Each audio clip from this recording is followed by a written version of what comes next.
Hoy tomémonos un tiempo para estudiar la palabra de Dios con el sermón titulado La familia celestial y la sabiduría.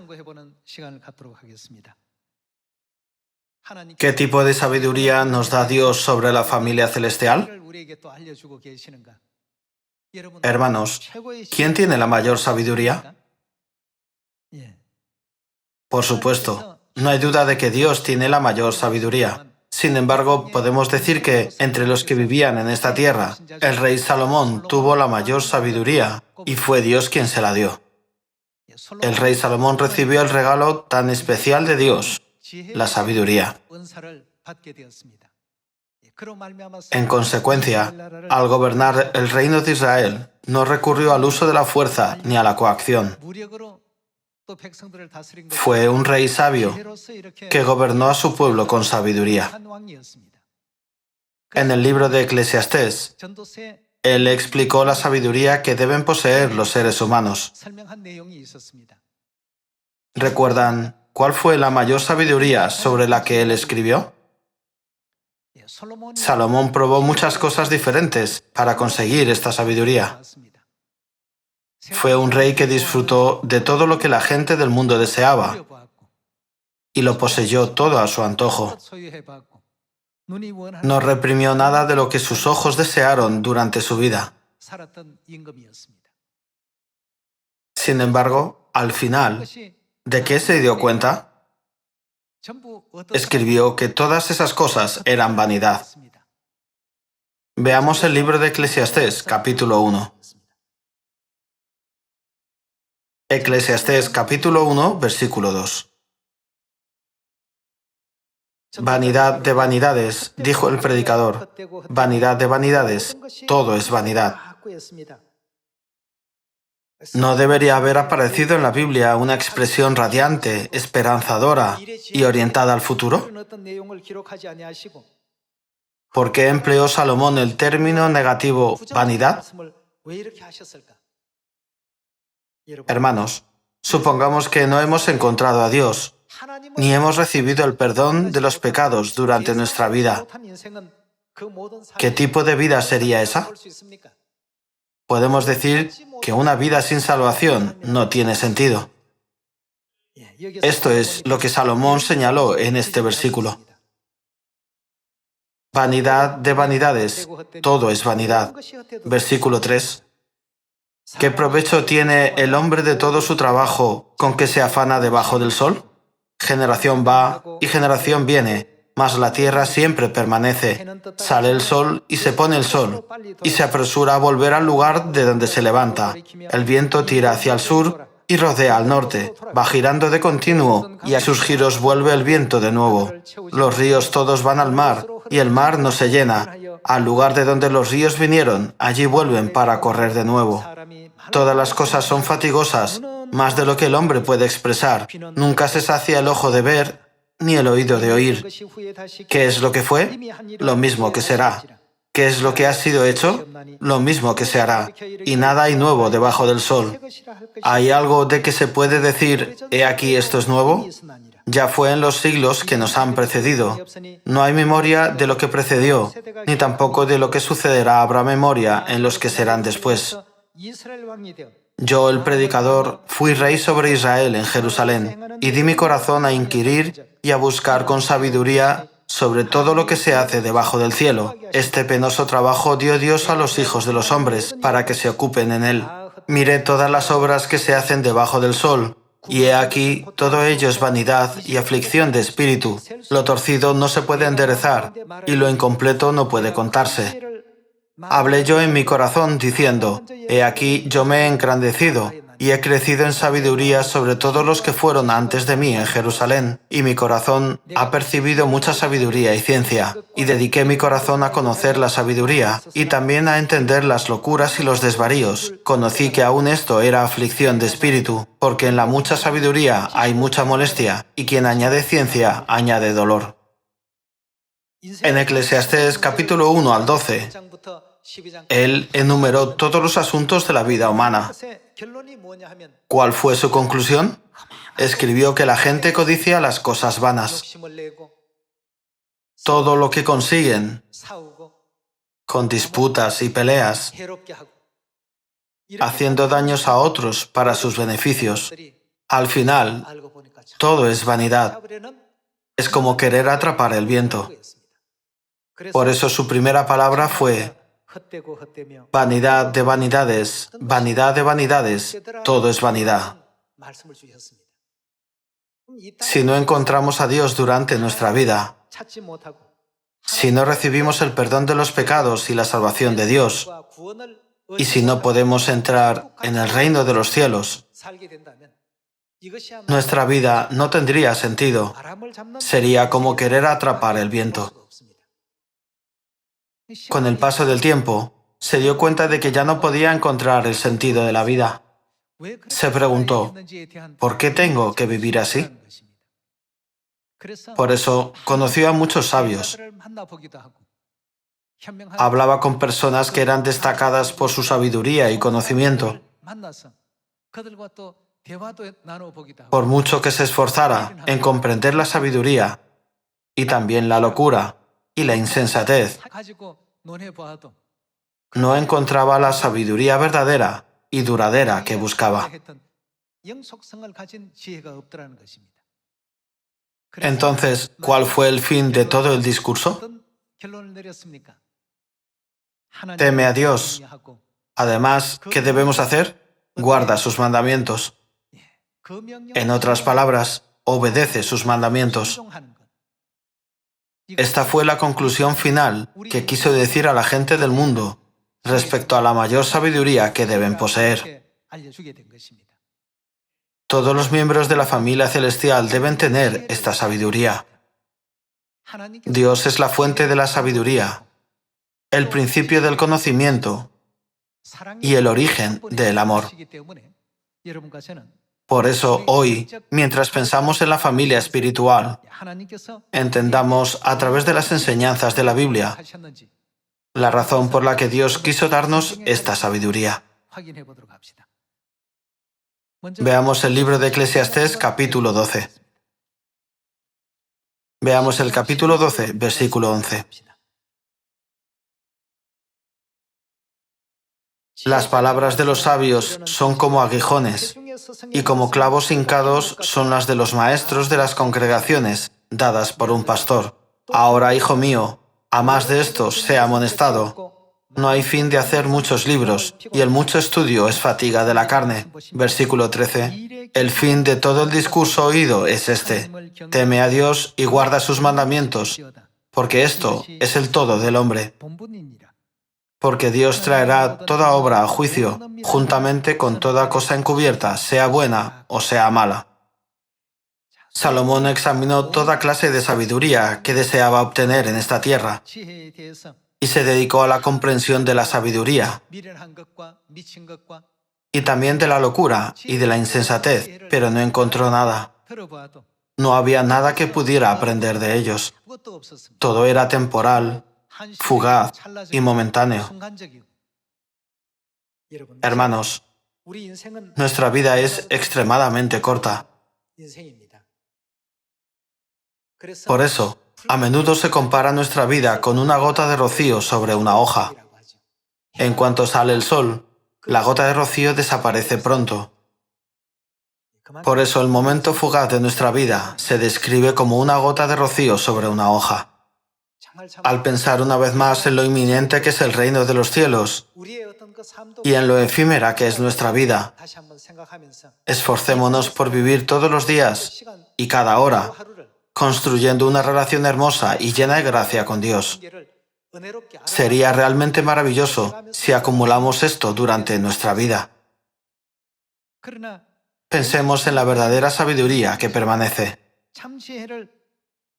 Es temer a Dios y guardar sus mandamientos. Guardar sus mandamientos significa obedecer sus mandamientos. Los que han adquirido la verdadera sabiduría obedecen y siguen los mandamientos de Dios. Pensemos en este contexto. En Apocalipsis, el apóstol Juan vio a las personas que serían salvas. Ellas seguían al Cordero por donde quiera que iba. Según Apocalipsis, Estas personas siempre siguen al Cordero, ya sea la tierra estéril o fértil, sea el mundo espléndido o pobre. A ellas no les importan esas cosas. Podemos decir que esas personas son las que tienen la verdadera sabiduría. Dios quiere que los miembros de la familia celestial tengan sabiduría. Entonces, ¿cómo podemos convertirnos en los sabios hijos celestiales? Los hijos que temen a Dios y obedecen sus mandamientos serán verdaderamente bendecidos en el reino de los cielos. ¿No es así? Vayamos al libro de Deuteronomio, capítulo 28. En Deuteronomio capítulo 28, versículo 1 dice: Acontecerá que si oyeres atentamente la voz de Jehová tu Dios, para guardar y poner por obra todos sus mandamientos que yo te prescribo hoy, también Jehová tu Dios, ¿qué hará? Si observan todos sus mandamientos, en otras palabras, si obedecen la palabra de Dios, te exaltará sobre todas las naciones de la tierra. Versículo 2. Y vendrán sobre ti todas estas bendiciones y te alcanzarán. ¿Qué debemos hacer para recibir todas estas bendiciones? Debemos obedecer a Dios. Como Dios ha prometido darnos bendiciones, nunca nos hará daño. Ciertamente vendrán sobre ti todas estas bendiciones si oyeres la voz de Jehová tu Dios. Está escrito que Dios nos dará estas bendiciones sin importar el lugar, el tiempo o las circunstancias.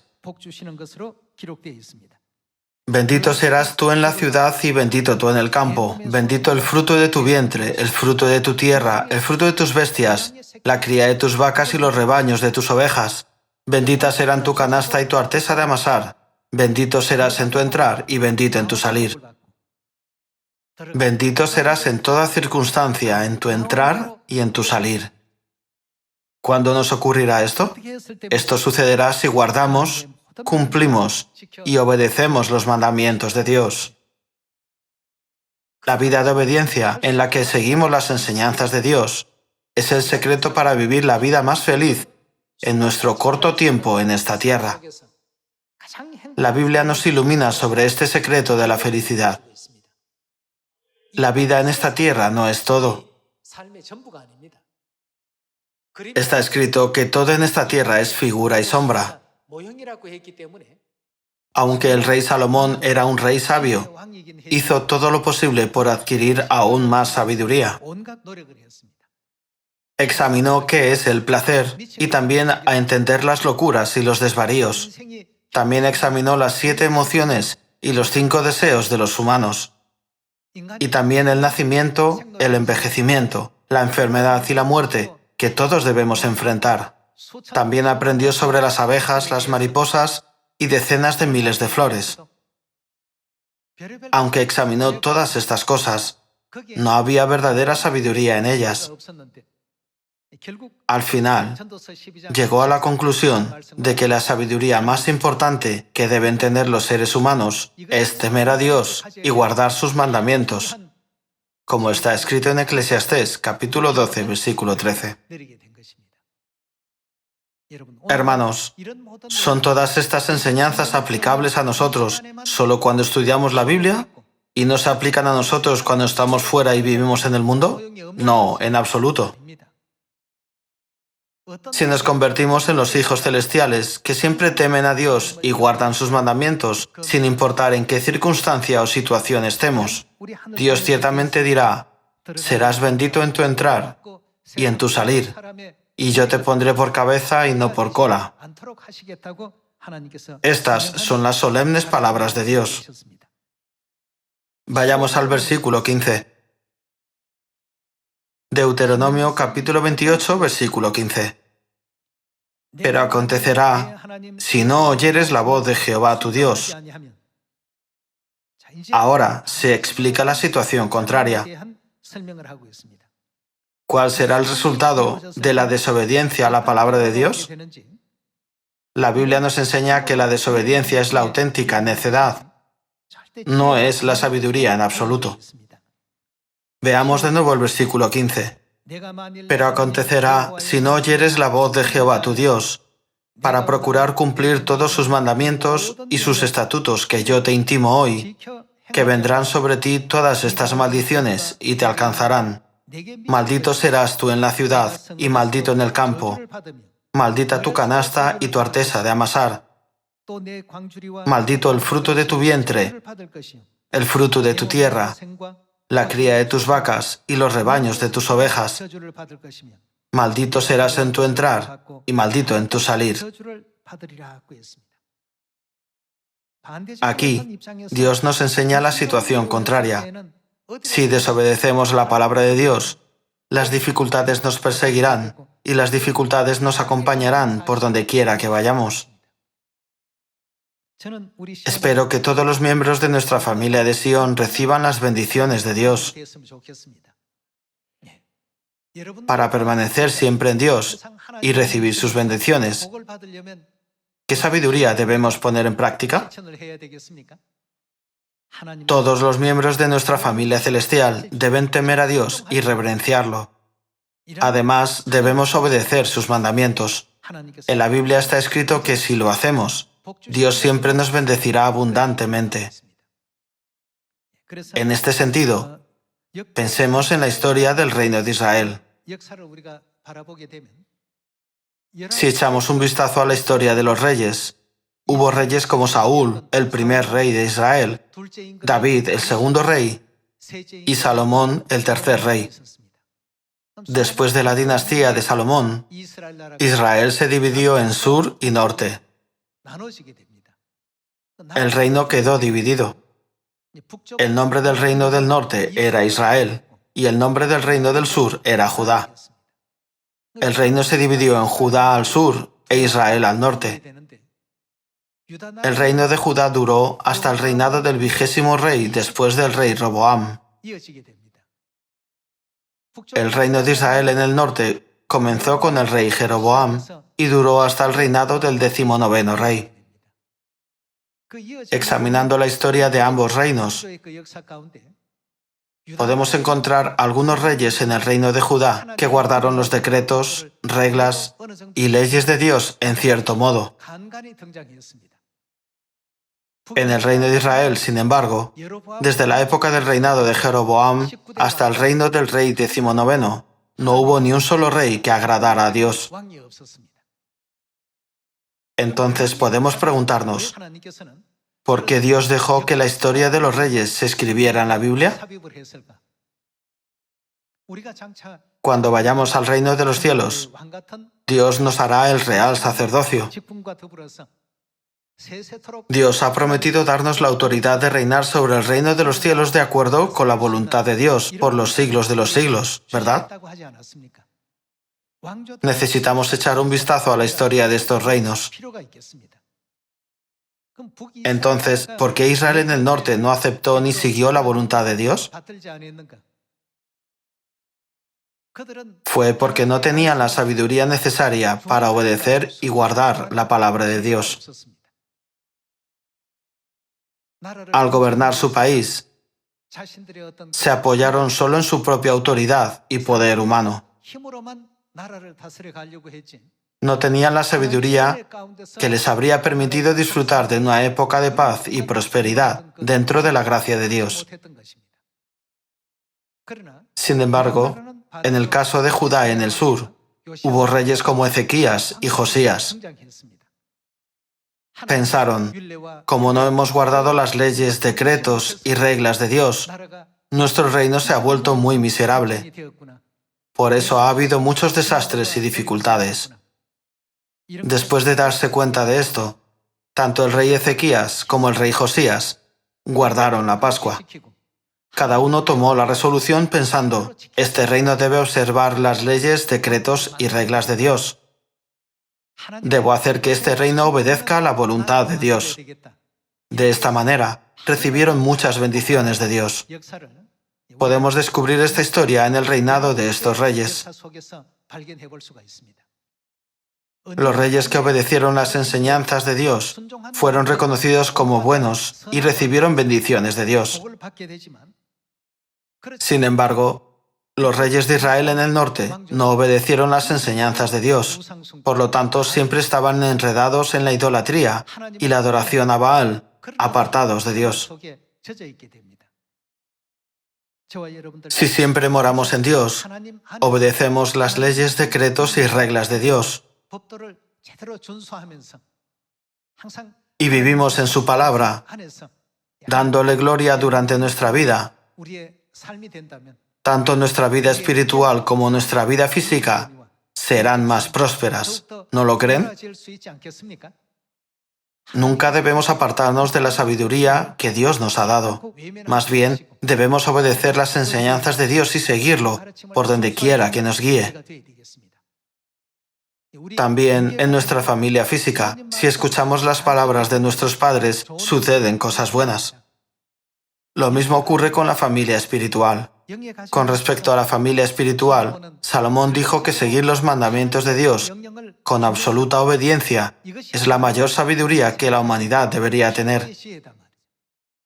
Nos iluminó diciendo, este es el deber de toda la humanidad.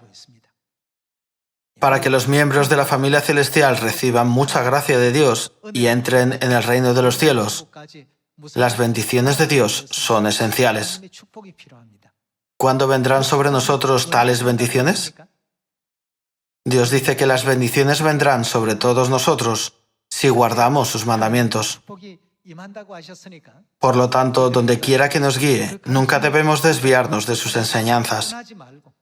Espero que todos podamos permanecer siempre en sus enseñanzas. Veamos Apocalipsis capítulo 12, versículo 17. En Apocalipsis capítulo 12, versículo 17 está escrito: Entonces el dragón se llenó de ira contra la mujer.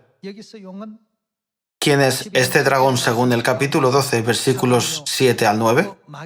El dragón se llama Diablo y Satanás, ¿no es así? Entonces el dragón, en otras palabras, Satanás, se llenó de ira contra la mujer y se fue a hacer guerra contra el resto de la descendencia de ella, los que guardan ellos los mandamientos de Dios. Son los que obedecen todos los decretos, reglas y leyes que Dios les ha dado. Está escrito, los que guardan los mandamientos de Dios y tienen el testimonio de Jesucristo. Me paré sobre la arena del mar. ¿Contra quién está Satanás? Está en la guerra contra la mujer. Se fue a hacer la guerra contra el resto de su descendencia, los que guardan los mandamientos de Dios. Entonces, hermanos, en este versículo Dios está definiendo claramente quién está del lado de Dios y quién está del lado de Satanás, ¿verdad?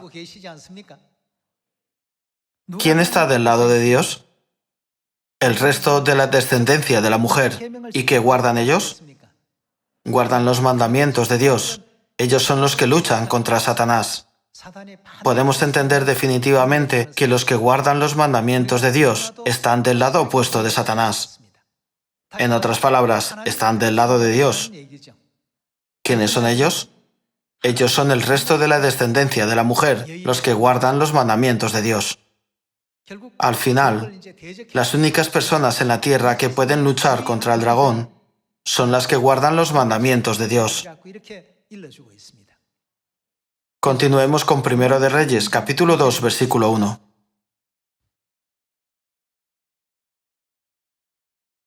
Llegaron los días en que David había de morir, y ordenó a Salomón su hijo, diciendo, Yo sigo el camino de todos en la tierra. Esfuérzate y sé hombre. ¿Y qué le está diciendo que haga? Guarda los preceptos de Jehová tu Dios, andando en sus caminos, y observando sus estatutos y mandamientos, sus decretos y sus testimonios, de la manera que está escrito en la ley de Moisés. David le dijo a su hijo Salomón, Como he vivido hasta el día de hoy, lo mejor es guardar los mandamientos de Dios. Asegúrate de guardar sus mandamientos. ¿Para qué le dijo eso? para que prosperes en todo lo que hagas y en todo aquello que emprendas. La Biblia explica que Dios hará misericordia a millares, a los que hagan esfuerzos por guardar los mandamientos de Dios y seguir sus enseñanzas, y que esas personas prosperarán en todo lo que hagan y donde quiera que vayan. Continuemos con el libro de Proverbios, capítulo 19. Proverbios, capítulo 19, versículo 16. El que guarda el mandamiento, ¿qué ocurre? Guarda su alma. Así, guarda su alma. Cuando su alma está bajo el dominio de Satanás, está destinado a ir al infierno. Sin embargo, después de guardar los mandamientos de Dios, el alma puede escapar del poder de Satanás. ¿Y a quién vuelve el alma? Ahora está en posición de regresar a Dios. Por lo tanto, está escrito en el versículo 16, el que guarda el mandamiento, guarda su alma, mas el que menosprecia sus caminos, morirá. Hay quienes desobedecen los mandamientos de Dios y los infringen bajo su propio juicio. Guardan el domingo en lugar del día de reposo y la Navidad en lugar de la Pascua. Realizan el bautismo a su propia manera, en lugar de bautizar en el nombre del Padre y del Hijo y del Espíritu Santo. Como hemos estudiado hasta ahora, Dios nos enseña detalladamente sobre sus mandamientos a lo largo de la Biblia. ¿Por qué Dios enfatiza los mandamientos? Es porque sin sus mandamientos, nuestras almas nunca conocerán por sí mismas el camino al reino de los cielos. A medida que guardamos sus mandamientos uno por uno, al final, ¿a dónde llegaremos? Dios ha dado todos los mandamientos para que al final lleguemos al reino de los cielos. Toda nuestra familia celestial debe guardar los mandamientos de Dios y obedecer su palabra. Solo entonces podremos decir que somos los hijos de Dios, que tenemos la mayor sabiduría. Espero que todos seamos aquellos que guardan los mandamientos de Dios y obedecen sus palabras, ya que tenemos la evidencia de que somos hijos de Dios Padre y Dios Madre. Recorramos fielmente el camino del Evangelio. Entonces, seremos verdaderamente benditos en el reino de los cielos, ¿verdad? Dios Todopoderoso es quien administra y opera todo el universo. En todo el universo, este planeta Tierra es tan pequeño e insignificante que Dios no necesita prestarle atención. Sin embargo, Dios lo cuida con mucha consideración para salvarnos. Hace todo lo posible para darnos la salvación y la vida eterna. También nos promete disfrutar de la bendición y la felicidad eternas en el reino de Dios y poseer la autoridad de reinar sobre el reino de los cielos. ¿No es así? Espero que ninguno de nosotros pierda este camino de la fe. Como pueblo celestial, preguntémonos, ¿quién deberíamos ser? ¿Los que viven para las cosas momentáneas de esta tierra o los que viven para las cosas eternas? Hoy grabemos esto una vez más en nuestros corazones, para que seamos los que corramos con diligencia hacia el reino de los cielos y la eternidad. Con esto me gustaría concluir el sermón de hoy. Muchas gracias.